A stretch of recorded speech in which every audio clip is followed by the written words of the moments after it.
And we are back live, and sorry for all the technical difficulties we have been having. We're going to try this one more time before we decide if we want to maybe call this broadcast a wrap for the night. But we are in caution again, and we did go green for all of 2 laps. Cory Cook had a single car spin by his lonesome. Flat tire, apparently, on the 61 car. Send him around. He kept it out of the wall, though, so no harm, no foul. So at the end of the day, turns out he didn't miss too much, and Justin Levine gets set to lead us back to green. Yeah, I think he knew we were having problems there. But yeah, it was just Levine getting a good, great restart there, even starting in the middle of the corner. That's kind of an interesting place to start. It's worked for Levine thus far, though, and he is now clear of Hoffman down into turn 1.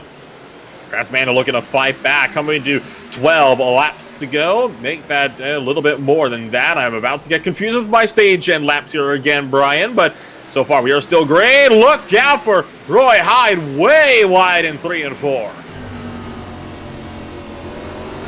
And also look out for Clayton Hoffman as he's fighting with Travis Manning right now, getting a real big wiggle there. Anyway, clean them both out for a hot minute down the back straightaway, but Manning holds tough with it. Oh, and they're going to turn Ferguson around. Whoa, right in the middle of the track. That's one of the worst places to be stopped on the racetrack. Blind corner, middle of the track. And Al Kozlowski finds himself in the middle of this one. Another bump and run gone wrong. How many victims is he going to have here tonight? Oh, my word. I mean, that's Martinsville for you. He definitely seems like he's got the whole idea for Martinsville down pretty good. Goodness gracious. Not making a whole lot of friends tonight, is he? Definitely not. You said that this is where friendships end. I think he's going to get a lot of angry messages after this one. And that one really was just a case of coming to the middle of the corner, just one little tab. That's all it takes to send somebody around. I mean, it's almost like the Hunger Games out here. I almost think we see some of these, victims show up at the top of the screen. I mean, this is Martinsville for you, though. Like I said, I mean, this is one of those places where, short track racing. I mean, that's all you say. I mean, just like Denny Hamlin said, it's short track racing. You know what I mean? That's just how it goes. So under caution yet again. This time it is under, I was about to say under 10 to go in stage 2. I forgot. Stage 2 ends at 125, not 120. Little over 10 laps to go in stage number 2. You know what? We ought to definitely shout out Heath Snyder, though. Still out there on the racetrack in 23rd. So many laps down. 81 laps down. Still out there trying to turn some laps. He thinks he can catch some of these guys, maybe get some positions out of this. And I mean, in Martinsville, a DNF is never it's never really that far away, is it? So I think he's just kind of hoping that maybe a couple of drivers will have some bigger crashes that could see them out of the race, and that'll work his way up from there.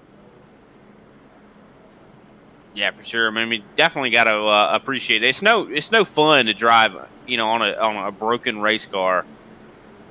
So you always got to shout those guys out that have that, persistence and determination to get good, points. So Levine is first, Hoffman second, Manning third. You've got Noah Bitts fourth, Sullivan fifth, Johnson sixth, Kozlowski seventh, Drumhiller eighth, Souza ninth with Wayne Grossi down in P number 10. Brian Johnson, he's one of those drivers that is in a crucial position tonight. 6th place is where he's at the moment, and he's got his teammate, Al Kozlowski, right behind him. I'm going to be honest here. It wouldn't surprise me if we were to see Al back off a bit on this next restart to let Brian in line. Yeah, definitely would be a good call for Al Kozlowski for sure. I mean, help out your teammate going for a championship right now. And one thing about it that we've seen from Johnson, he's been able to survive these wrecks. I mean, they've happened around him, and he's able to, scoop through without much damage. It's all going to be about surviving here, and I think he's been doing exactly that. I mean, we never know what could happen. I mean, we could even see the leaders wreck, and, that would give him a great chance. And pace car back down to pit road. 10 laps to go at stage number 2 as Levine waits for the bump from his teammate. We're back to green. Look at the run from Hoffman, though. Charging around the outside line after turn number 1. Levine locks up, and the 92 car might hold the advantage, but pushes wide on exit. Levine takes the lead again. I mean, what a performance there from Hoffman, trying to send it on the top. I mean, it almost worked. Look at that. Johnson getting a big wiggle there. Wrecking behind, Drumhiller around. Yet another caution before he can even get 3 laps into a green flag run. And Randy Drumhiller in the middle of this one. And it was with help. Wayne Grossi sending the 44 car around. Taking a look at the replay now up on your screens. There's the 7, and there's the bump.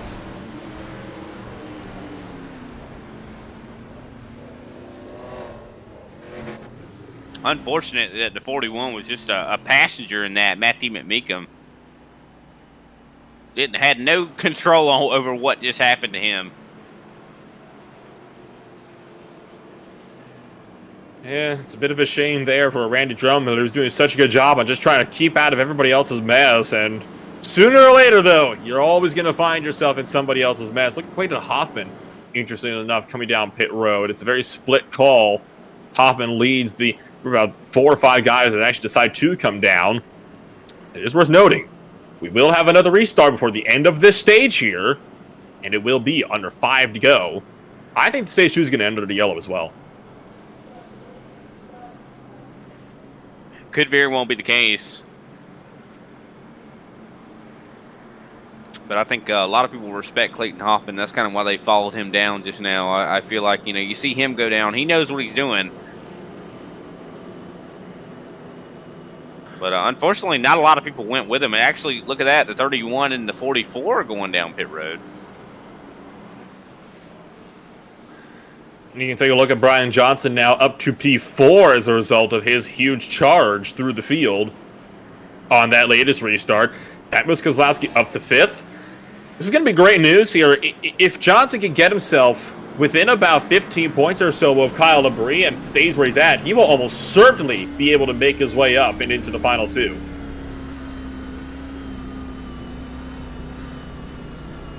Yeah, it's definitely going to be crazy seeing who's going to be battling at Phoenix. I mean, I cannot wait to see that race.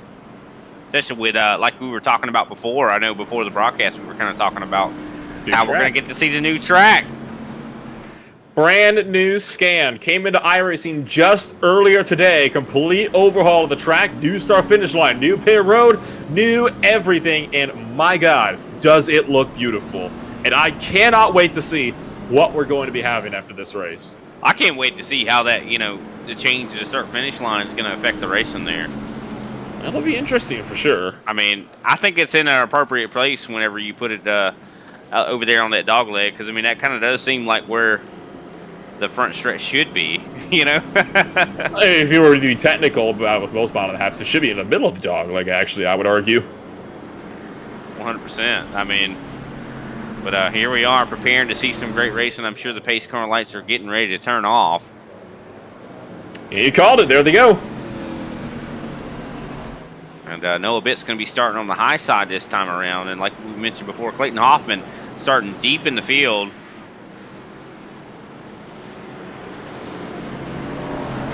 And it'll be 3 laps to end out stage 2 or less if there's a caution. Oh boy. And everybody is all packed up nice and tight. Brian Johnson has to be aggressive. Coming around through 3 and 4.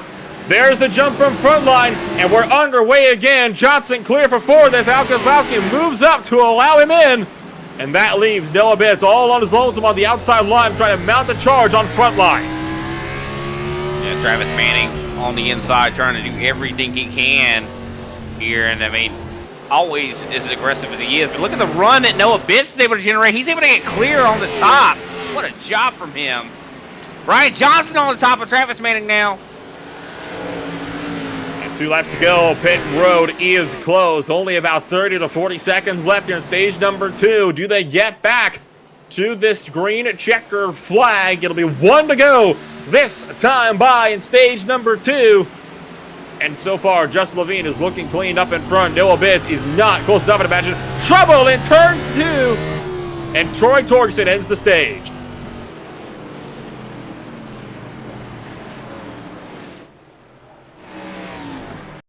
That will leave Justin Levine. Back at that one. And that leaves Levine as stage 2 winner. As we go to the replay. Oh, it looks like he just got too deep on the high side there. Oh, yeah. Yeah, you definitely... I don't think he expected it to go to the high side, to be honest. Because, I mean, there was a lot of traffic right there, and, you know, he was kind of in a place that he didn't seem like he was comfortable, you know?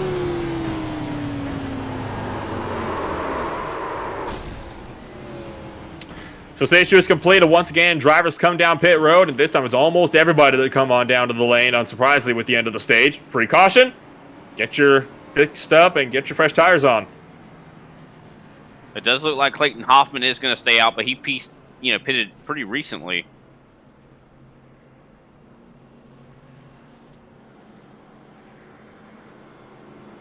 So with both stages now complete, I'm going to do some bit of math here, and I'll see where I can figure out what the gap currently is between Brian Johnson and Kyle Labrie, which is obviously, the gap that we are going to be scrutinizing all throughout the rest of this race. Yeah, 100%. We definitely need to figure that out.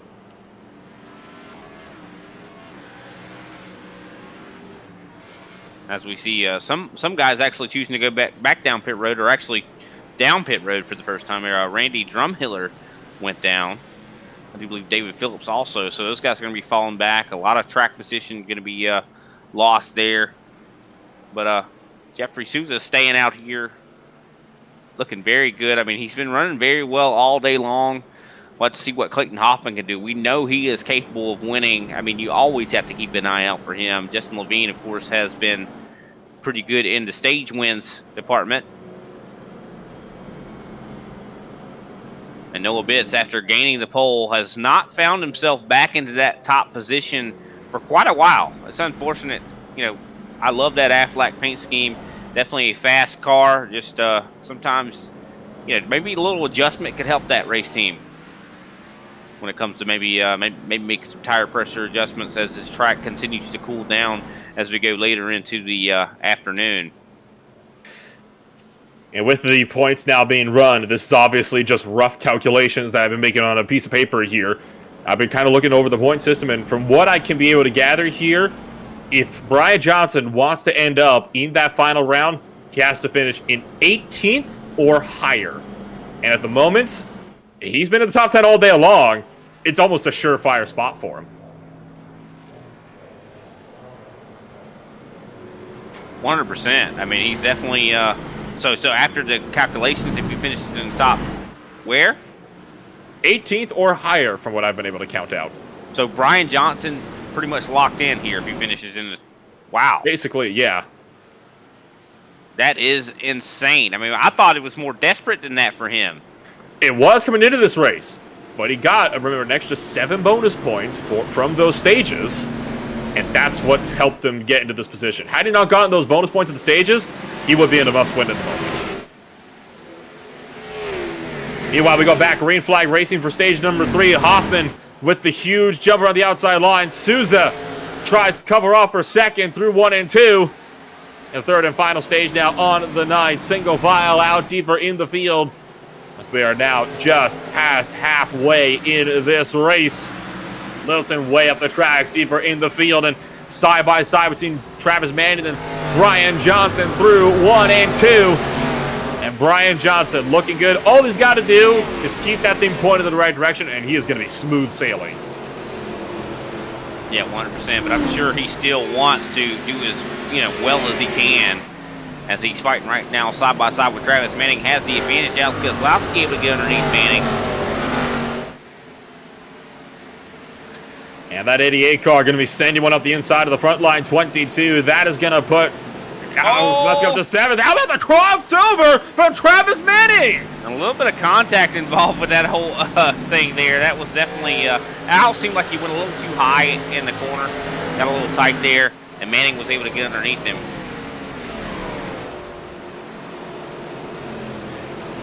The crossover is a thing that's usually more, prone to happen on a road course race, but always possible in the oval races as well. Don't discount Wayne Grossi. Talk about how strong Grossi has been in recent, weeks. Kind of a midfield in the practice sessions, midfield in qualifying, and how about this, midfield in the race as well. Conveniently enough, it has always been around 9th to 11th place in all 3 sessions so far, and, well, he's running 9th at the moment, so how about it? Well, look at the lead, though, that Clayton Hoffman has built right now. Over a second.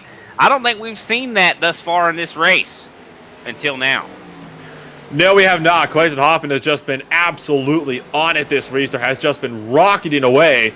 And all the battles is taking place behind him as faster cars than Justin Levine are stuck in traffic. You look at Justin Levine, currently 4th place, cannot get past Chad Sullivan at the moment. That Reaper Speed Labs, number 21, has been doing a great job being able to keep Levine at bay. Sooner or later, you'll wonder again, though, when Levine is going to be willing to kind of put that front bumper to use. Because it never really takes too long to get on somebody's bad side here. Whoa, trouble behind. Schneider around. Torgerson around. 2 cars sideways, back straightaway, and the caution flies.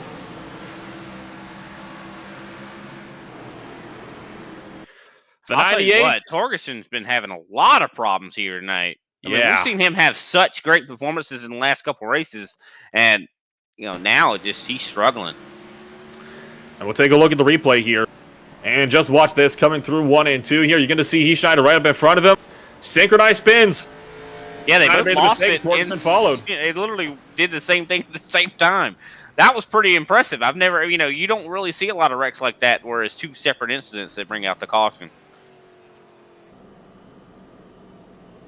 And it looks like Troy Torgerson going to barely escape going a lap down there. Yeah, might have. Well, I mean, yeah, might have actually just escaped going a lap down. But you are correct. I thought he was a bit further down than that, but sure enough. I do find it interesting, though. You don't have anybody that's just 1 lap down, do you? I mean, you take a look, throughout this running order. You got, 1st to 18th, all on the lead lap. And then the next closest driver is Paul Schmallenberg, 64 laps down. Yeah, one thing about it, a lot of these guys have worked their way back onto the lead lap, because of some of these cautions. I mean, we saw Littleton earlier go a lap down. He's back on the lead lap. I mean, Rennie Drumhill, a lot of these guys have been involved in incidents and have fought their way back onto the lead lap. And then, of course, you were talking about, about how one guy you need to look out for was Jeffrey Souza. He just had a practice lap, did just had a qualifying lap, started 18th. Currently running 2nd place at the moment. So that 14 car has been doing some, good work today as well to put himself up into a podium position for the time being. Oh, yeah, for sure. And he's been able to hold off Chad Sullivan. I know Sullivan's probably been more having to deal with looking in his mirror and seeing Justin Levine right behind him.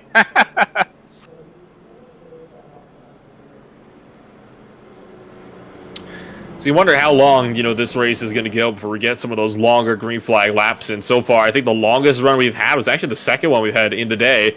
And that was about 30 laps or so in length. And we haven't really been able to have a whole lot since then. You can see we have run, it's been a bit more than 5 cautions. I'm going to go out on the limb here and say that. So, some outdated graphics, so to speak. We have definitely had more than just the 5 yellows. We've had 5 yellows in just the last 50 laps alone.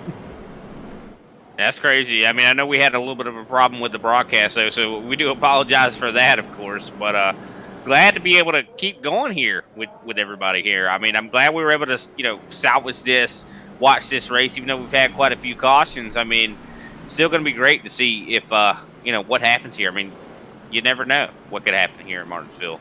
Oh, exactly. And just like we were talking about before we resumed the broadcast, me and you were even going to just watch this race just for the fun of it, even if, Right? If we're going to continue it. Well, to put the exact number at 12 cautions so far on the night. We're hoping not to make this 13. That, of course, would be the one where we could see half the field being taken out because, the old adage, unlucky number 13. Clayton Hoffman leads them back to green, and once again, Jeffrey Souza does get a good launch, and Hoffman is gone into turn number 1. Levine kind of caught in no man's land, forced up to the top side. That bails out Brian Johnson. Chad Sullivan and Noah Bitts both looking to work the inside line into 1 and 2. Contact between Souza and Sullivan, though. Kind of gets both drivers out of shape, but they get the hammer down. Sullivan clears from Souza. The 14 car going to fight back around the outside, though. There's just not enough momentum at the moment. That's going to allow Noah Bitts to pick up 3rd. I look at Brian Johnson on the inside of Justin Levine right now as Levine's trying to work the high side, but Souza is in his way. You don't forget, if Brian Johnson can come away with a race win here, that would actually perfectly guarantee him a spot over in the round of 2 in the championship round. But of course, he doesn't need to win this race. But whoa, look at Al Kozlowski block Travis Manning. Oh, and Al Kozlowski sent it in turn 3 and hard into the outside wall. And this time, the 88 car gets caught up of his own will.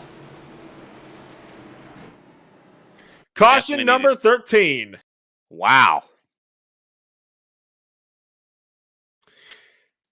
And we'll take a look at the replay here, and I think Travis Manning honestly had enough on trying to, work his way up to the field. Take a look at it here. Manning looks for the inside, and Al pulls a late block, and Travis Manning, he's not having anything of it.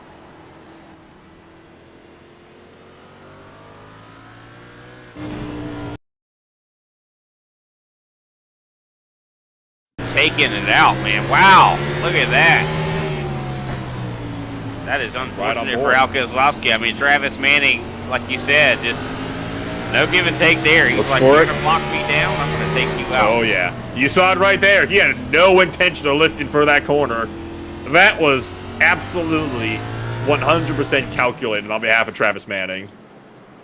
Well, I mean, he was blocking them all down the racetrack there. I mean, Travis Manning, I think, just put it perfect. He just came over with the driver's radio, and he said, I think I said what I needed to say. That tells you all you need to know about it. And aren't we glad we're still here watching this? I mean, this has been such a grand race. I mean, we've seen a lot of egos collide, and, you just love to watch it. The tension in the air is palpable. Man. That is something, though, but I tell you what, he had enough, and I can't say I blame him. I mean, a block like that usually doesn't go over well for most drivers here, and Manny's been stuck in traffic for so long, I don't think he wanted to have anything of it. I mean, I think that just meant that Al was mirror driving there and was seeing what Travis was doing and was trying to block that. He absolutely was. I mean, you can tell it right there. As soon as Manny looked for the inside, that's when Al started to come back across his nose down the back straightaway. And he already technically had part of the nose in there. He was never going to make that work. Yeah, we see the really big performance out here for Clayton Hoffman, though. Been doing such an excellent job out here. I know that he's not in contention for the Super Cup Series, but the regular season, he is still in contention for that. So, I mean, I think he's trying to pad that.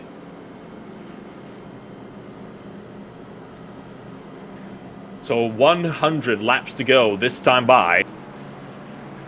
Just now, we hit 100 to go. Well over an hour into this race. Well, we've been having a good time, though. That is the good news, isn't it? There's lots of time. Lots of time for all the drama that is going to ensue on this racetrack, and that is Martinsville. I mean, sit down, get yourself some snacks, because you're going to need some. Just kind of point out how long this race has gone on already. This race was around 4:30 or so when this race went live. It's almost 6 o'clock now. It might get dark. It might. You see the sun already starting to set. And that's going to change things quite a bit. And we are back green with Hoffman leading the back, and down in the turn 1. Here comes the Hornet's Nest. Sullivan and Noah Bitts able to stay clear. Brian Johnson able to tuck in for 4th. Levine and Souza looking to battle for 5th and 6th. But how about Levine looking to work that top line once again? And this time, he does not have Chad Sullivan blocking him off. Souza gets squirrely out of turn number 4 down to the bottom. He goes the 14 car. Levine, though, still trying to hold tough in that number 19. It does look like Brian Johnson is able to get clear. Justin Levine trying to a failed attempt there to try to cross him over, but not able to get there as Johnson able to secure 4th place right now. Trying to chase down Chad Sullivan. And Clayton Hoffman, a little bit less of a gap than he's had previously right now, but he still is running away here. I mean, such a fast race car from that G&D squad. Oh, absolutely. I mean, Clayton Hoffman has just been so strong so far today. He has been virtually unmatched since he got up into the lead, and it makes you wonder, where was this pace, 100 laps ago in this race when you might have wanted to make up some further spots at the top 10, for those stages. But there you go. you know what I tell you? I think that what exactly it is, the conditions of these tracks have been changing. I mean, the condition has been changing this entire time, and I feel like he was set up for this time now. Absolutely. I mean, actually, speaking of the devil, let's take a look at the track temps again. When we started this race, track temperature, 92 degrees. Now, though, 79 degrees Fahrenheit. So it has cooled significantly, making it, of course, a lot more competitive as well, which is what a lot of these drivers have been trying to work with here. As you saw, you still see Levine trying to work on Brian Johnson for that 4th place, trying to maybe force the Ford car up into a mistake. Battle is up behind, though. You see Wayne Grossi side by side with Matthew McMeekin down into turns 3 and 4. They've been side by side for about a lap and a half now. McMeekin still fighting inside for the 7 car and pushes wide out of 4.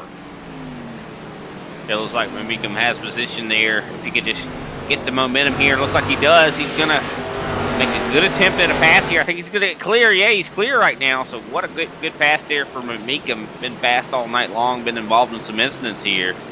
But luckily, a lot of these incidents that happen at Martinsville don't necessarily always end your race. I mean, you see that a lot of tracks, but you still can very much hamper it. But we've also seen guys with out front bumpers at all and still being pretty quick.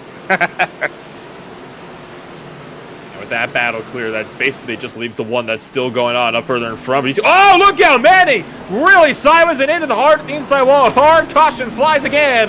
And this time it's Travis Manning caught right in the middle of things in the front line 22. And what happened to Travis Manning? That thing just went on him. Yeah, looking back at it, could it be another tire issue? I don't think it was. Actually, we'll take a look at the replay here, and this will show it here. Too much throttle out of 4. Spun the tires up, left, right, and that final jerk back to the left. He lost it and nosed it hard into that inside wall. Yeah, luckily everybody was able to get around that cleanly, though. That is definitely good. That's the cleanest accident you could ask for there. 'Cause, not for him. Yeah.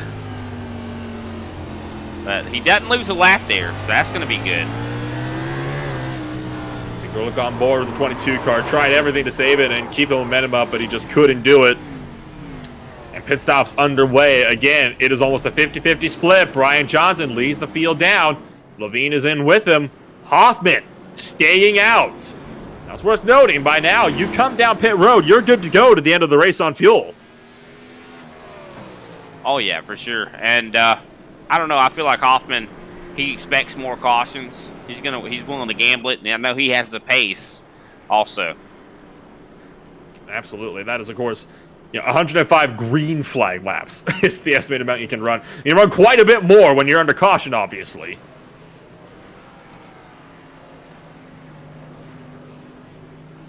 I think it's more of a tire stop for these guys further down the order that they're going to be trying to maybe see if they can mount the charge to go back to the front. Because we're going to have more caution at the end of this race. That's just an inevitability. Yeah, it's unfortunate for sure that we have all these cautions, but it gives us time to reflect. But, I mean, it's still been great racing. I mean, I don't, we've seen little spurts of, glimmers of great racing out there. And definitely, I mean, Martinsville, we're all here for a reason. We'd love to see the drama of it, to be honest with you, Nolan. What do you think?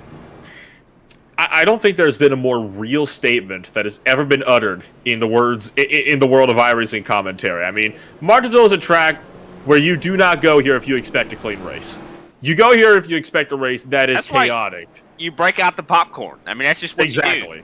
I mean, it's just like reading Facebook comments.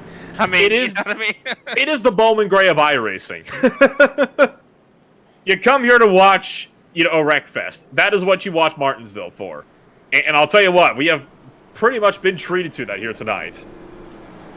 Yeah, it's definitely been a fun race to watch. I mean, every race in the ISCA is, and we have such talented drivers out here. I mean, you could, if you put these guys against some other league, those guys wouldn't be able to hold a candle to these guys. I mean, they're such talented drivers have graced the ISCA halls. So I mean, even though it's a wreck fest, it is a very talented wreck fest. By the way, if you are just tuning in, thank you for watching us here on the ISCA Stock Car Association, and apologies for all the technical difficulties we have been having so far. Looks like we've gotten most of those figured out by now. If you want to Get a 20% discount on all ButtKicker products. Use the code ISCA20 at thebuttkicker.com for 20% off on all products. Clayton Hoffman, your race leader, and launches early to take us back to the green flag. And once again, Clayton Hoffman doing his work here. Noah Bitts able to hang with him for a little bit here as Justin Levine, mad scramble here to try to get third away from Chad Sullivan. Oh, 3 wide. Powell sends Johnson. Powell sends his teammate Brian Johnson into the turn 3 wall. And how far down is this going to put Brian Johnson? Remember, 18th or higher. I think he's still to the good, but with damage, that is not good news, especially when it comes from your own teammate sending it 3 wide into turn 3. Why would he do that? I think he just missed the breaking point. I gotta be honest with you, I think he just missed the breaking point. We'll take a look at it here. There's brakes even on that car, though. Look at that car. Oh, yeah. He missed the breaking point. You saw him kind of wiggling around trying to back out of that. Cory Cook did a good job not to get caught up more further from that. That is such an unfortunate incident there. Caution number 15 on the day.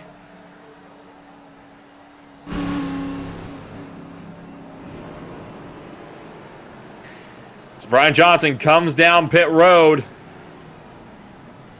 The majority of that damage was rear damage, so I don't think he's going to be doing too badly here. I mean, this is a low downforce track. Rear end damage isn't going to hurt you that bad.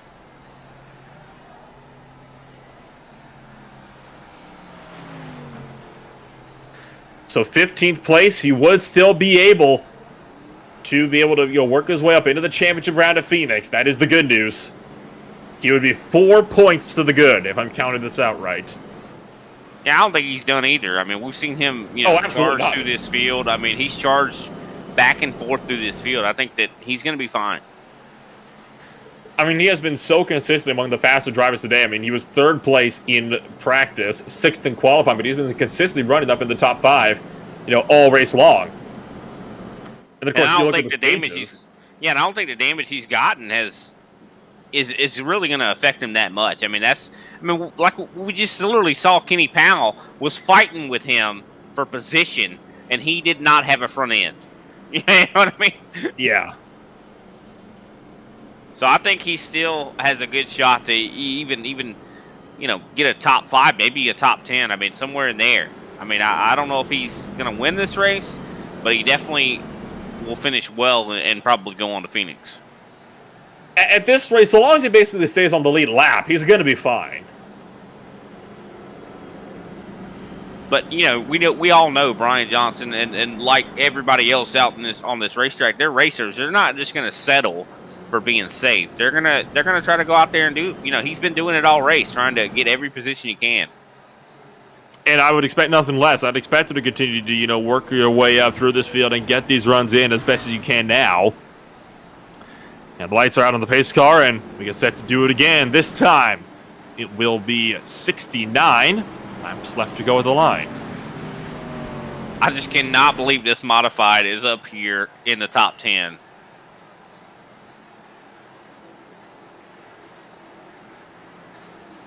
Makes you wonder, doesn't it? It's just crazy. Like, what is going on here at Martinsville?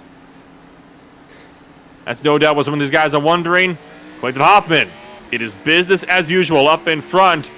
A huge gap over the field, and he is gone into turn 1. Justin Levine making some headway, though. Going to be trying to look to get his way around Noah Bitts. And he's got a good run up to him. I mean, it's really going to be all about if Noah Bitts makes a mistake. As we get later and later in this race, that Chrome Horn going to be looking very, appetizing. Take a look further in the field. The discount modified continues to make up time. Kenny Powell making the move around the outside for P number 6 and a very wounded number 24. Once again, showing just because you're damaged does not mean you are out of the fight by any stretch of the means. Powell works his way up into 6th place while Levine picks up 2nd from Noah Bitts. One thing Dale Jr. used to say, like, if you take damage at the right part at Martinsville, it actually helps cool your brakes. Could that be what we're seeing here? You never quite know, and you can see cloud cover descending over the track, which is only going to cool this track surface down even further as Wayne Grossi picks up a spot to bump Cory Cook outside of the top 10 now. And also, honestly, Justin Levine has gotten a position on Noah Bitts, and now is working on Clayton Hoffman, caught up right to him, battle for the lead right now. You wonder how long it's going to be before the 19 car starts to use the chrome horn. Clayton Hoffman is one of those drivers, one of the only clean cars in the field so far. But you wonder for how long, as he's got Levine hunting up behind him.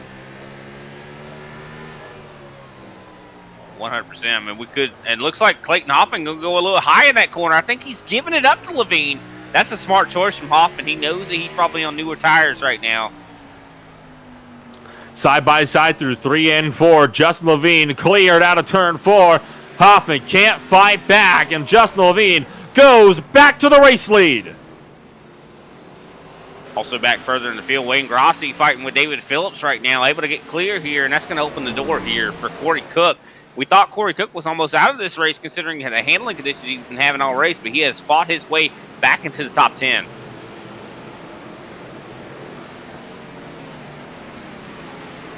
And now trying to keep Heath Schneider at bay. Of course, Heath Schneider several laps down, 82 at that. So Schneider's just kind of running his own race at the moment. This is kind of backing him up into Brian Johnson. And Brian Johnson might look to follow Heath Schneider through here and pick up a spot on the 89. I got to shout out, though, Heath Schneider. I mean, 82 laps down, still out here racing. And it has paid off very much. I mean, he's gotten a few positions based on this. And Brian Johnson could go underneath David Phillips.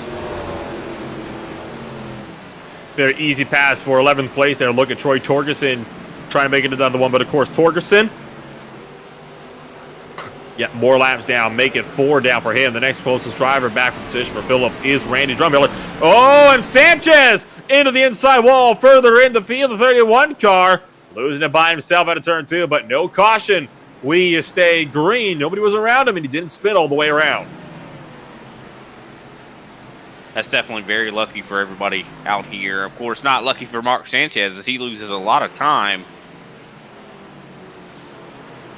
There's Brian Johnson. Go ahead. Brian Johnson completed the pass on Schneider to put him back down a lap. Yeah, definitely unfortunate. We have a little bit of a battle going on back here for 8th place. Wayne Grossi has been showing a lot of speed right now, really hounding Brian Littleton to 28. Showing his nose every now and again is trying to find his way down the inside line, and sooner or later you'll be finding, he might be willing to make a bit of a move here, a bit of a look to the inside, and a bit of a dive to the inside potentially, but you have to get close enough first. That is very, very crucial. Either that or scare your opponent up into that top lane to let you through on the inside. Matthew McMeekum showing a little bit of speed here. That 41 really starting to catch up here to Kenny Powell.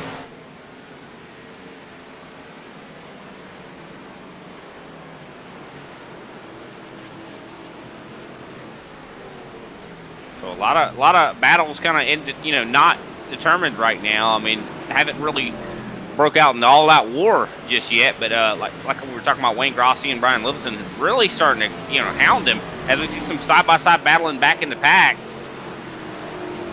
A little bit of contact there. Cory Cook and Heath Schneider. Oh, and then Troy Torgerson gets into him. That was with Cory Cook, yeah, and that was just a mistake of Cory Cook. Slow off the corner because he had to avoid hitting the wall, and Torgerson just couldn't check up in time and ran him over. Torgerson is going to go back around the inside line. Cory Cook going to lose a spot to Randy Drumhill in the process of all this. And David Phillips able to get underneath them also as Roy Hyde's in the background, probably looking to maybe capitalize on this.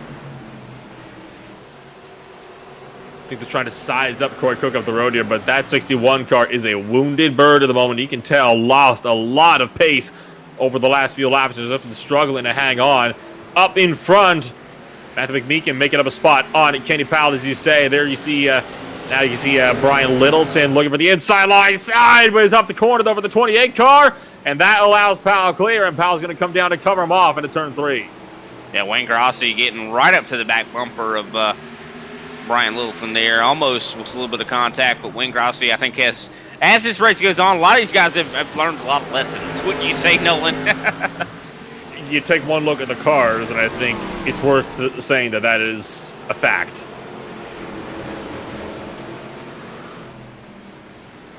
Here we go. We're closing in the final stretches, though. Not a lot of racing left to go. Still a lot of racing left to go, but not quite as much as we had before. Absolutely. As we have 60 laps remaining. 60 laps to go. Make it 59 at the line. Kenny Powell still trying to fend off Brian Littleton. That is still a long ways to go for a lot of these drivers. You look at the lap counter, you might be lulled into thinking that, that's not that far to go, but talk about 60 laps, even on a half mile. That is a very, very long time. 100%, especially in the eyes of these drivers. I mean, being on this racetrack, it don't take long to complete a lap here, but it definitely feels like a long time when the adrenaline's going as we watch Jeffrey Souza really starting to hound Noah Bitts here. I'll tell you what, I've been very impressed with this 14. I mean, had a lot of trouble today, but still has managed to fight and now is in the top 5, looking to maybe even get on the podium here. And Johnson being let through by Wayne Grassi. That's one pass complete for Brian Johnson. He's worked his way up further down the order. You can still see Souza looking for the inside of Noah Bitts. Does he go for the inside in 3 and 4? Too far back to be able to properly commit to a line. I think that just might be those different lines coming into turn 3.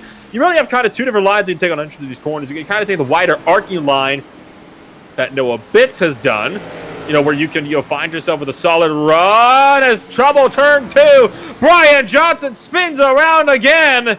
And the Ford car this time, I think, kept it out of the wall in turn 2, but more damage for the 4. Yeah, it looks like he was trying to take the high side around Brian Littleton and just cooked it a little too hard going in that corner.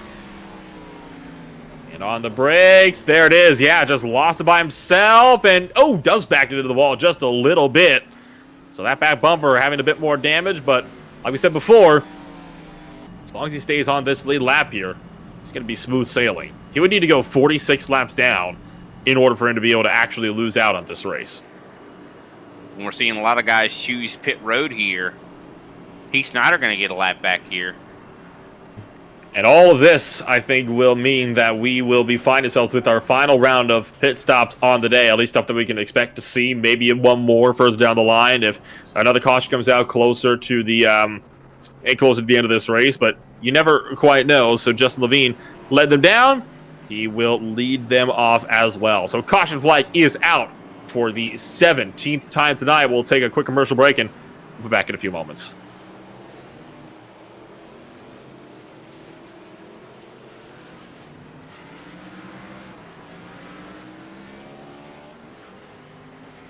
ButtKicker.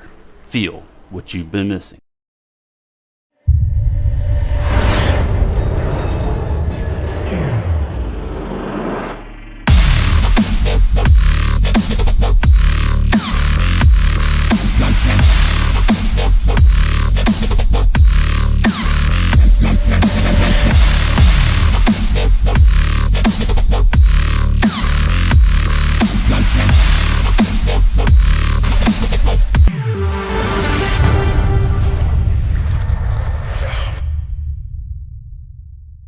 Get yours today at thebuttkicker.com and be sure to use our 20% discount promo code ISCA20.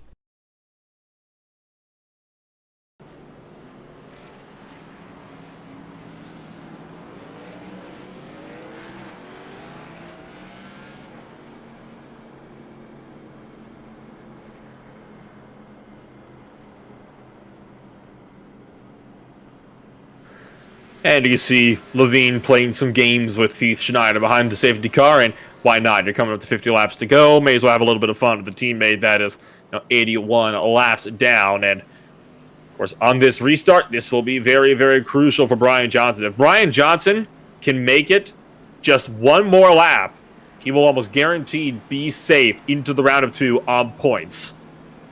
And Kyle Labrie will effectively be eliminated. What a story. We thought it might be a frontline 1-2 coming on over into that season finale, but with Labrie being the no-show, that means Gas and Go will be able to take it to him. coming around to that season finale in Phoenix in just 1 week's time. So, well, I think it makes it more interesting. It'll be entertaining for sure. I think that's worth noting. Team orders will not be a factor for the championship round. So 50 laps remaining. Levine takes them around. We've seen Hoffman launch early. Not the same story for Justin Levine. Holds them really long to kind of stack up the field. We're back on the way, and already Hoffman looking to challenge around the outside line for the lead, but just can't get there. Levine clears in time, and Hoffman forced to back out. Yeah, definitely a hard charge there from Clayton Hoffman, trying to make something happen on the high side, but Jeffrey Souza also under fire right now, I do believe, from Matthew McMeekum. McMeekin going to be trying to find the inside line of Souza in the 41 car, who was once down 4 laps, finds himself now up into 5th place. Make it 4th. What a job from this driver right here. I mean, we'll be able to fight like this. Both of those guys fighting in the top 5. I mean, just shocking to see, how this race has changed.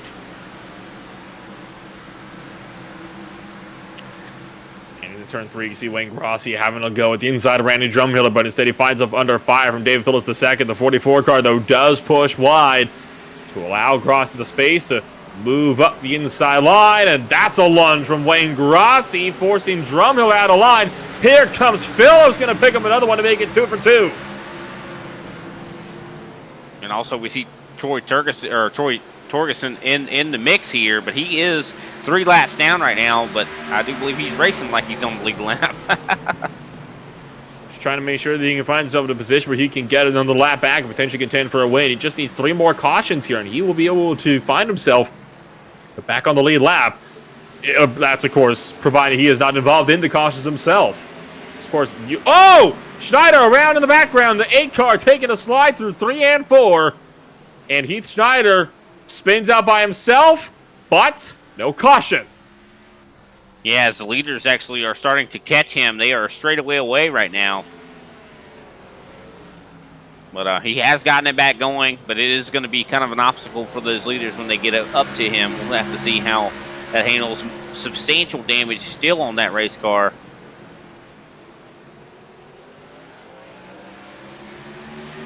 And you can see this is the battle for the race lead between Clayton Hoffman and Justin Levine. Just a quarter of a second separating these 2 drivers down through turns 1 and 2. Hoffman's doing a good job of keeping with Levine, but he has so far not been able to really get close enough that he can actually go for the position. Yeah, I mean, if I was a Clayton Hoffman, I would just be trying to stay in Levine's mirror, let him know I'm still there, provoke a mistake. As you see Heath Snyder coming up here, I mean, these guys are going to have to deal with him sooner than later. Hopefully he is, easy to deal with. But I think Justin Levine is in probably a jovial mood right now. I mean, he is locked into the final 2. This race doesn't matter for him right now. He's just having fun. And you know who else is locked in at the moment? None other than Brian Johnson. It is 60 laps down to 18th place, but with 40 laps to go this time by, Brian Johnson is now locked in as well in the points. Because Calabrese no-showed. Yeah, Johnson can retire. That's a hit for Kenny Powell. Remember earlier on when Kenny Powell took out Brian Johnson? Well, how about that for a little bit of a message being sent? Yeah, that was kind of wild there. I don't think that was intentional, though. I think that there was a lot of different layers to that there. How about that? The 2 teams colliding again. You see 3 wide for a brief moment as David Phillips II. This is all kind of kicked off this battle in the midfield here. And Phillips II trying to find the outside of Torgerson, who is still 3 down. And this is causing Phillips to lose time back to Randy Drumheller down in 13th place, just in behind this grouping here, which no doubt is not making Phillips a very happy man at the moment. I'm sure Phillips is not sending Troy a Christmas card, that's for sure. But he looks like he's going to get clear here. Great job from David Phillips to be able to make that pass on the top. Wow.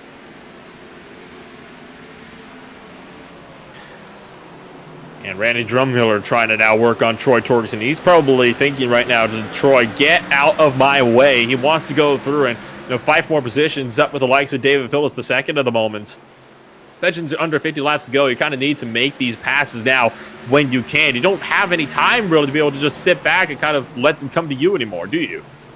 Oh, not at all. I mean, when you're fighting with someone who's multiple laps down and it is literally costing you time to those guys that are up ahead, I mean, you can't gain that time back. I mean, it's so difficult here.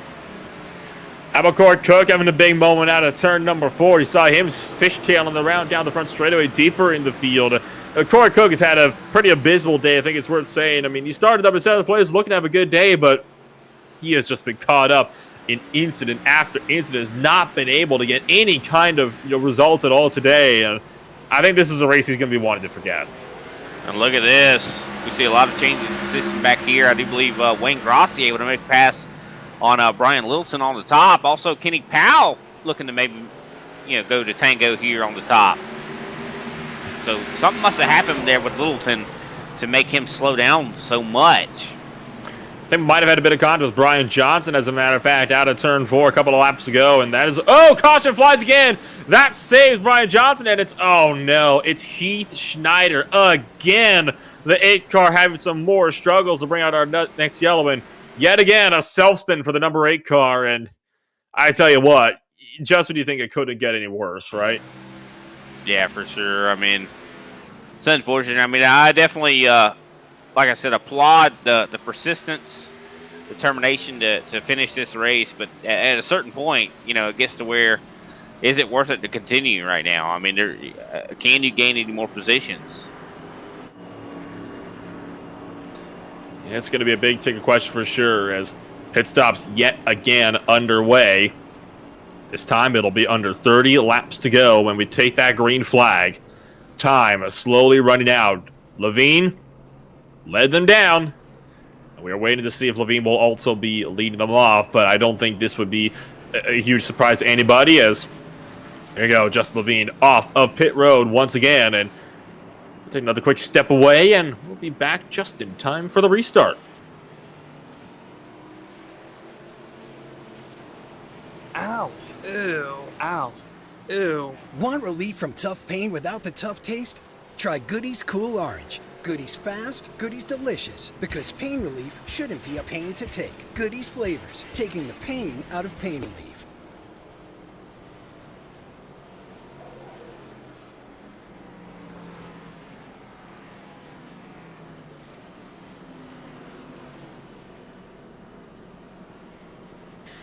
And back live again, Heath Schneider, the cause of this latest caution, still under this yellow flag. I believe this will make 18 on the day, maybe 19. Correct me if I'm wrong on that one, Brian, but it's been an attrition-filled day, and it's been a long day as well. This race has been going on for about an hour, 45 minutes thereabouts. By far the longest race we have seen so far, I'd say all season long in the Super Cup Series. Yeah, I mean, it's been one of those long races, but I mean, I'm definitely not hating it. I'm having fun, seeing all these cars out here really vying for, what they can do for sure. I mean, these guys hungry. They are so hungry. I mean, and you got to think, we talk about how physical this racetrack is, the endurance level these guys have to have right now. I'm sure they're sitting in their seats and they're sweating right now. It's a very tiring racetrack. It is a track that just wears you out, and you wonder how long it's going to take before somebody cracks. I mean, we've already seen a couple of drivers starting to crack today. That's why these little mistakes, they've been piling up more and more. I mean, you take a look at how it was at the start of the race when most of the cautions were caused by car-to-car contact, but recently a lot of the cautions, they've just been self-spins. Just drivers losing focus by themselves. Well, I mean, there's literally an eggshell under your throttle pedal when you're coming off these corners, so you got to be real careful. And I think that a lot of these guys, like you said, are getting exhausted. Their stamina's running out, and they can't do it anymore. Or they forget, they lose focus for a moment. As we prepare to go back green here, Justin Levine going to lead the field. And once again, Hoffman starts on his outside line. This time, it's a much earlier launch for Levine, and that caught Hoffman a little bit off guard. Down to turn 1. Hoffman able to tuck in line between Levine and Noah Bitts, side by side for 4th, with Sullivan and McMeekin looking to tango down into turn number 3. Yeah, Chad Sullivan and Jeffrey Souza side by side right now. Brian Johnson trying to get underneath. I'm sorry, that is actually not Jeffrey Souza. That is Matthew McMeekum. As they race side by side. Still getting a bit sideways as well. McMeekin doing a good job of trying to fight the outside line. Oh, contact with the wall. Brian Johnson, huge contact with the outside wall. No caution, though. Just got a bit of a tank slapper on exit. Lost it by himself. Tried to get on the throttle pedal a bit too often. Dodo just broke the eggshell that was under his throttle pedal. Well, he did not skip a beat, though. He has kept up the momentum. He's still right there behind Matthew McMeekin. Very talented there. Kenny Powell to make a pass on Jeffrey Souza right now, up to the 7th. And Souza's going to drop one. David Phillips the second in the mix of this as well. You got Brian Littleton also in the works. Look out for Roy Hyde and Randy Drumhill looking to swap spots further in the back. The order. Oh, and Hyde slides. And we have yet another caution flag for yet another self-spin down on the front straightaway. This time it'll be under 20 to go when we take the green flag again. Yeah, it looks like, just so easy to lock up those tires or get on that gas a little too hard. As you see, that's exactly what happened. That eggshell crack there with Roy Hyde. Takes a bit of a hit to the inside wall, 360 spin, but gets it going. Doesn't lose a lap, so he's able to stick with it. As field just now catches up to the rear of the pace car. And do we see pit stops? We are now going to be 21 laps to go this time by the line. It'll be under 20 when we take that green flag. I feel like we're not going to see any pit stops. A late dive from David Phillips, though, bounced over the curbs a little bit to make it down on time. Interesting call from Phillips here. A couple guys also going down. I think it looks like Roy Hyde. So, I mean, I don't think pit stops are going to be a thing for most of these guys up here in front, considering track position is everything now. We're in the late stages of this race right now. I mean, soon to be 20 to go. I mean, if you take tires late, I don't think it would help you out very much right now. And there you can see a driver taking the lucky dog free pass to take a lap back. That was Troy Torgerson. One more caution, and Torgerson's back on the lead lap. And it could be a distinct possibility. I mean, as this race keeps going on, the intensity keeps rising, and under the caution is just left to boil there. So, I mean, I think that, that kind of like, the old adage is cautions breed cautions. In Martinsville, that has certainly been, the case for us here tonight. And one of the longer green flag runs, we haven't seen one for, some time yet. A lot of these, recent cautions have been as a result of cell spins, but you talk about only being about 20 laps or so away from the end now. It'll be 19 to go, and it's really not a lot of time if this thing goes green.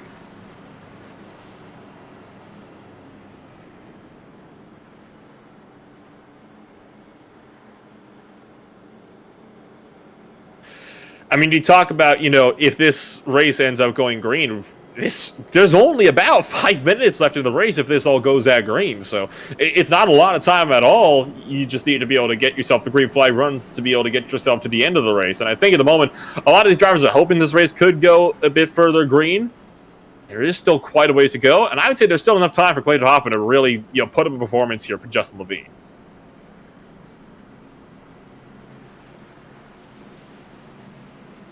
Yeah, I mean, I feel like maybe a call like that from Hoffman might have been a good idea. Maybe you take tires there or something like that, because you have to throw everything at it. I mean, he's not been able to really challenge Justin Levine.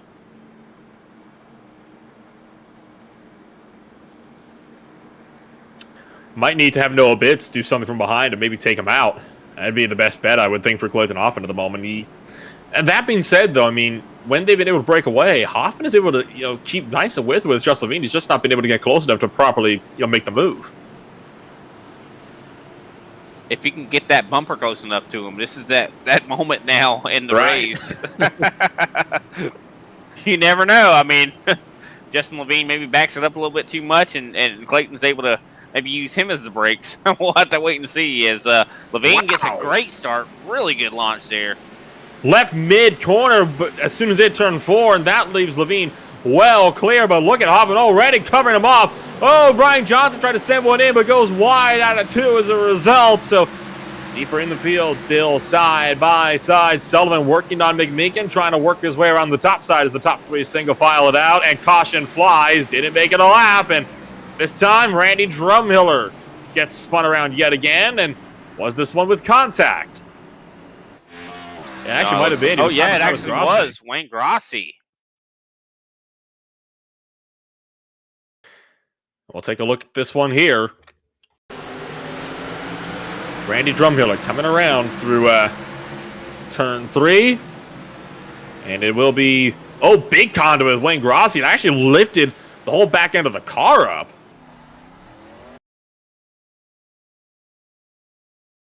Definitely unfortunate for sure.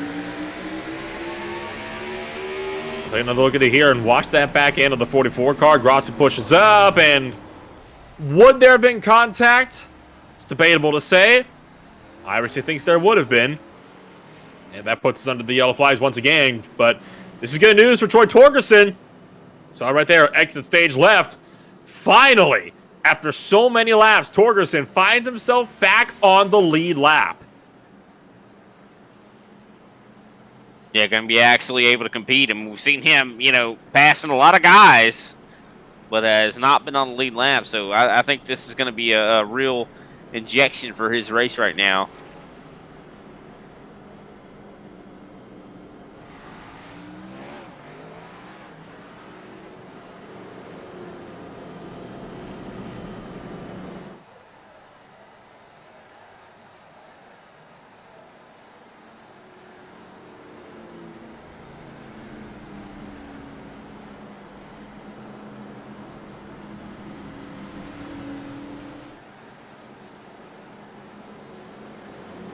As the suspense keeps on rising. I mean, this is definitely, the suspense is killing me right now.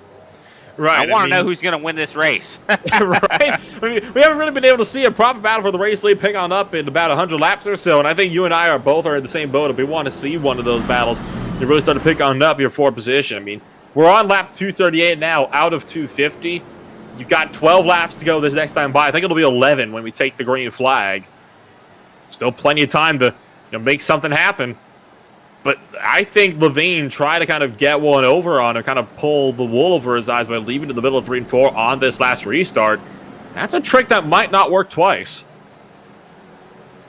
Yeah, at some point you're going to start maybe, get wise to their technique. One interesting restart technique I've been seeing in the truck leagues I've been broadcasting as of late is some guys will actually start up on the top, which is crazy.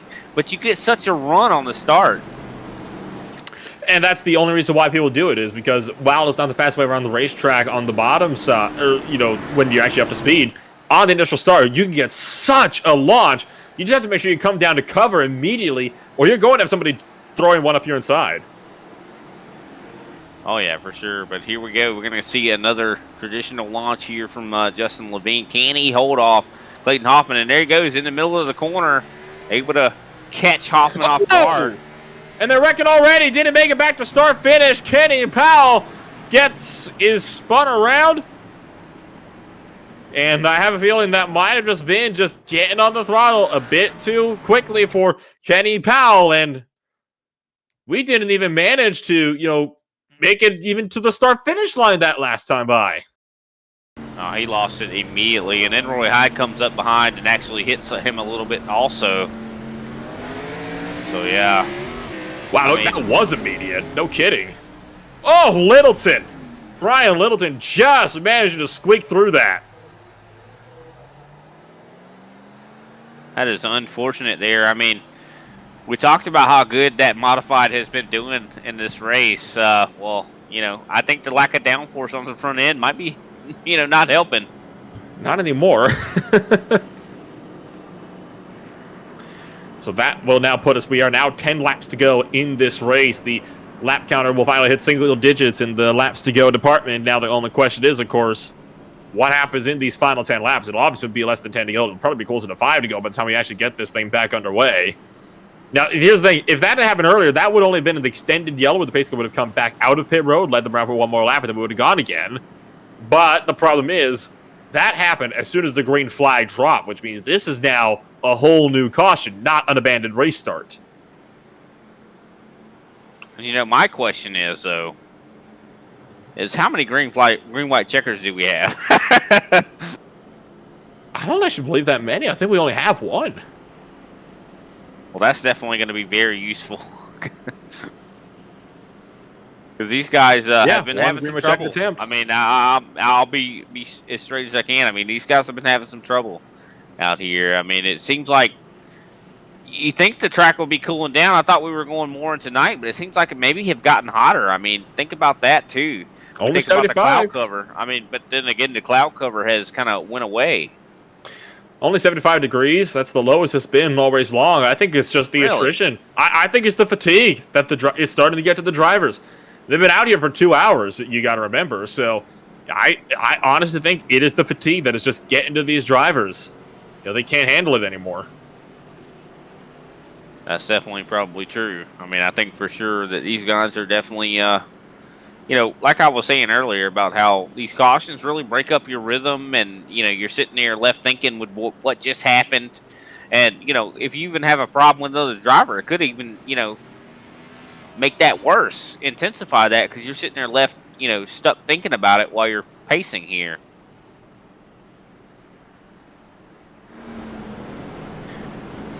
I think all this time, under the pacing is definitely kind of helping to kind of just build these guys' anxiousness up a little bit more. It gets them ready to the race. It gets them fired up, right? Because you want to go and race. You want to get out there. You want to actually drive the car, not behind a pace car. But then you make those little mistakes because you're just too anxious. So it's lights out for what could be the final time to go. It'll be 6 laps when we take the green again. We're right there, though. I mean, these guys know that they're soon to be at the finish line. They want to get the best finish here. I would not be surprised to see some wild moves here on this restart. This time, Levine going way back in turn 3. We are back underway, and this time we make it back to start-finish line clean. Do we make it the remaining 6 laps under green, though? Hoffman clear for second place, and we do not. Troy Torgerson again around in the background, and once again all by himself for the number 98. And this, I believe, will put us in the green-white checker territory. Yeah, exactly. So we're about to end this race for sure and see who's going to come out on top. I think with those restarts, yeah, for sure. Barely touched that wall. I mean, already had severe rear end damage, so I don't think it would have really made it that much worse. But luckily, this is a low downforce. I mean, that spoiler pretty much means nothing. But I think with the performance we've seen thus far out of Justin Levine with those restarts, I mean, I think he's pretty much got it locked down. Can these guys figure something out on this last restart? Can they do something here? Can Clayton mount an offense somehow? We'll have to wait and see.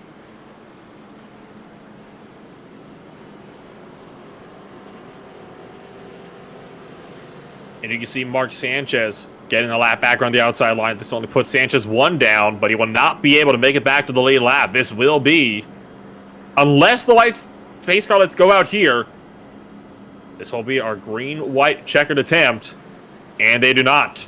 This will be green-white checkered for our 1 and only attempt. It'll be 2 laps to go when we take that green flag. And one more caution here, Brian, that would end the race.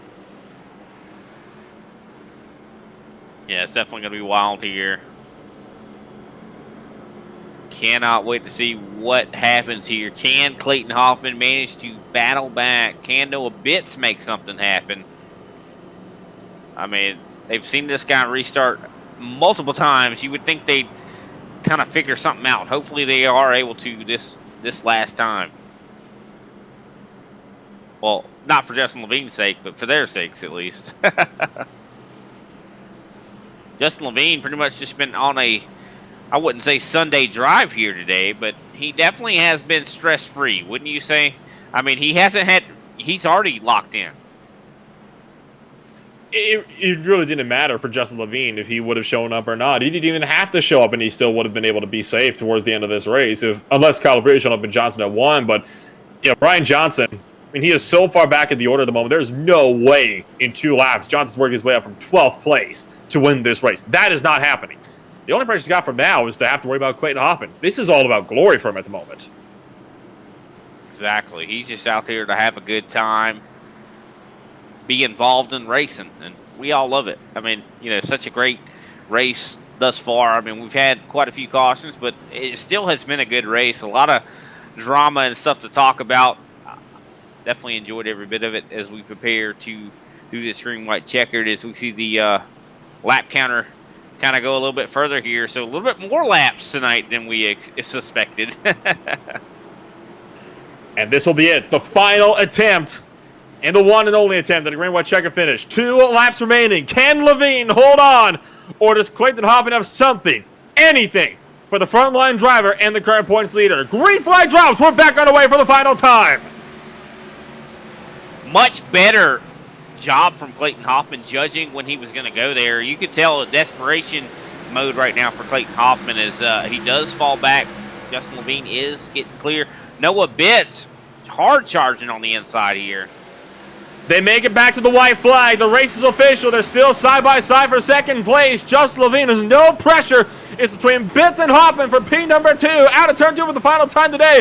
They're wrecking in turn 2. Roy High going around. Randy Drummuller up and over against the outside wall. We'll get back to that in a moment. But it is still going to be Calamity beating and banging for second place. But Justin Levine wins the Goodies 250 at the Martinsville Speedway.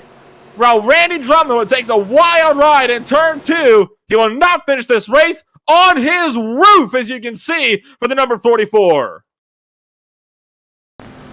Yeah, that was crazy to see that wrecking there. But what a race there from Justin Levine. Clearly now is completely locked in. I don't think they will be either way. Grassi sent Phillips into the corner. It was just a mad stack up, and Drummuller just got shoved into the wall by Brian Johnson, and that is a weird flip. Ended up on the driver's side door. And all of this while Levine burns it down on the front straightaway. What a crazy finish, though, to a crazy race.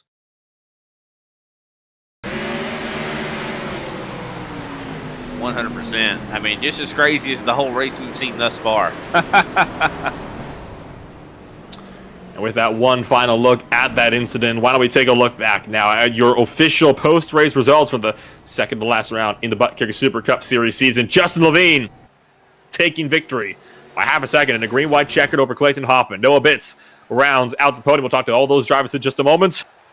With Chad Sullivan in 4th, Jeffrey Souza in 5th, McMeekin in 6th, Wayne Grassi in P number 7th, Brian Littleton 8th, David Phillips the 2nd and 9th, and Troy Torgerson rounding out the top 10. Yeah, what a race. I mean, crazy enough as we see Justin Levine driving to the infield right now.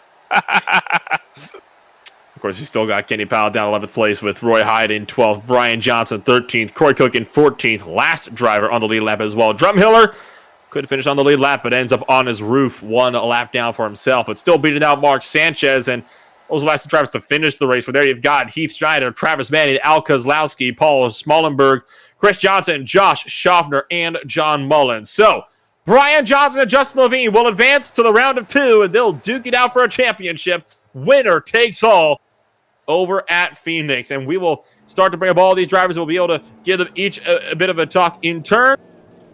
And how about we kick things off with your race winner at the end of the night? Justin Levine joins us up here in the broadcast booth from Victory Lane. Justin Levine, it was pretty much official coming into this race, but now it is definitely official as you are now locked into that critical final race at Phoenix.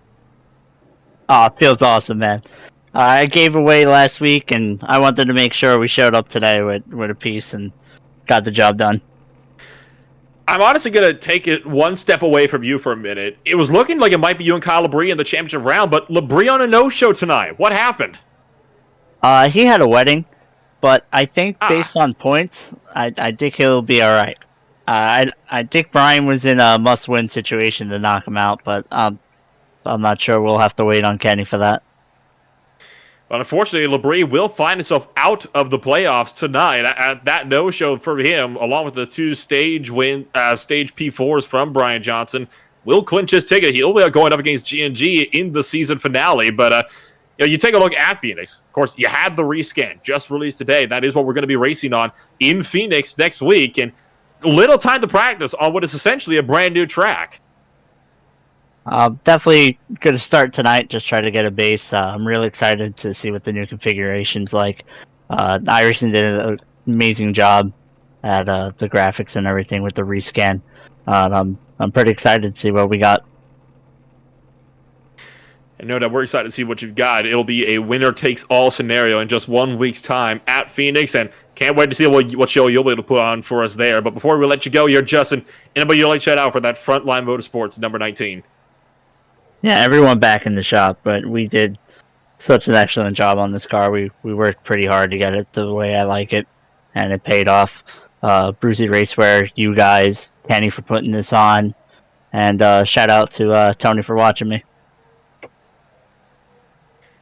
Thank you, Justin, for taking the time to come up here and join us in the broadcast booth. Thanks for joining us here again, and hopefully we'll be able to talk to you and maybe, just maybe, as a champion in 1 week's time.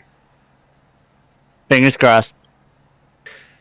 That was Justin Levine joining us from the Frontline Esports crew up there in first place after a very hectic race, and it was a hectic race that Clayton Hoffman actually found himself leading for a good portion, and Brian, I'll hand you our second place driver. Yeah, Clayton, speaking of that, I mean, you led a good portion of this race. You know, we're fighting there with Justin Levine. What did you need to actually get around him? I just needed some green flag laps to try and make an attempt. The way this Martinsville track raced, if you were right behind someone, you'd lose a lot of downforce, and you just overheat your fronts, and your front end would just start sliding on you. So I'd get right behind them and lose a little time and get a little bit back. And yeah, I just needed some more time, really. It was still a great race for you. I mean, definitely you're chasing another championship other than the Super Cup Series. So do you feel like you definitely had a good finish tonight for that? It's not the finish I wanted or thought I could have gotten away with, but, you know, it's second best, so it's not bad. Yeah, especially with the chaotic nature of this race. I mean, how was the, kind of anxiety level in the car with all these cautions? I was fortunate enough that, I stayed out front most of the time. There's only really about 8 or 9 laps where I was in the pack, so I just stuck to what I knew, and staying out front was the easiest way to keep your car clean, and I was pretty much up in the top 3 the whole day. You definitely were. Very commendable performance here. I mean, it seemed like you had everything it took to win there. I mean, one of the best cars out there. Definitely excellent work out there. How are you feeling, coming up into Phoenix next week, though? I mean, gonna be trying to put everything on the line and try to win that race? Absolutely. We were pretty good last time we were at Phoenix. I feel really good about where I'm at making short track sets. So there's that one corner, I think it's now, turn 3. It's pretty similar to a short track where you got to use a decent amount of braking. So I'm feeling pretty good. Yeah, I mean, it's definitely got to be kind of anxiety-inducing thinking about, having to go to this newly scanned track. Are the same setups going to work? I mean, is that kind of on your mind too? Yeah, but a lot of that can be fine-tuned. The overall surface hasn't changed that much. It's mainly going to come down to what groove's the fastest, what bumps are in the grooves, what new bumps are there out there. So you just got to kind of find that and then find the line that works best. Well, definitely appreciate your insight there for sure, and can't wait to see what you can do out there. Who we shouting out for you after second place? Shout out Team Gas and Go Racing. Thanks to Goodies for sponsoring the race, ButtKicker for sponsoring the series. Thank you guys for broadcasting. All righty. Well, that is Clayton Hoffman, your second place finish here tonight. Great performance here for sure. Back to you, Nolan. And that leaves us with just one more driver to talk to tonight, and it is Noah Bitts bringing it home in third place. And Noah, it was a close race for you for P2 coming through at that green-white checker. Yeah, it was a good last couple laps there. Overall, pretty fun race. Give me another lap, I might have been able to squeak out second, but I know those guys ahead of me were faster, so they deserve it. And for you, it was a bit of an up-and-down race as well. I can imagine you found yourself near the edge of the top 10 a couple of times. You found yourself even in the race lead a couple of times. Overall, how would you be able to sum up your race just in one quick sentence, here at Martinsville, if you were to just sum it up? Yeah, I wish I had more time practicing. I didn't get a lot of long runs in, and that's where it really killed me. So.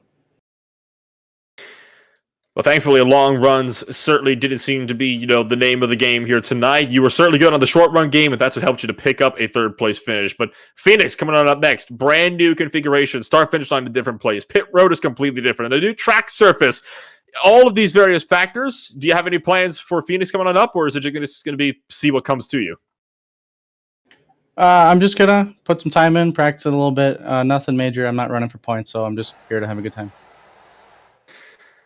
It's always a fair statement to give. And Noah, it's always been a pleasure to be able to have these brief chats with you up here in the broadcast booth. Before we let you go as well, anybody you'd like to shout out for that number 87 car?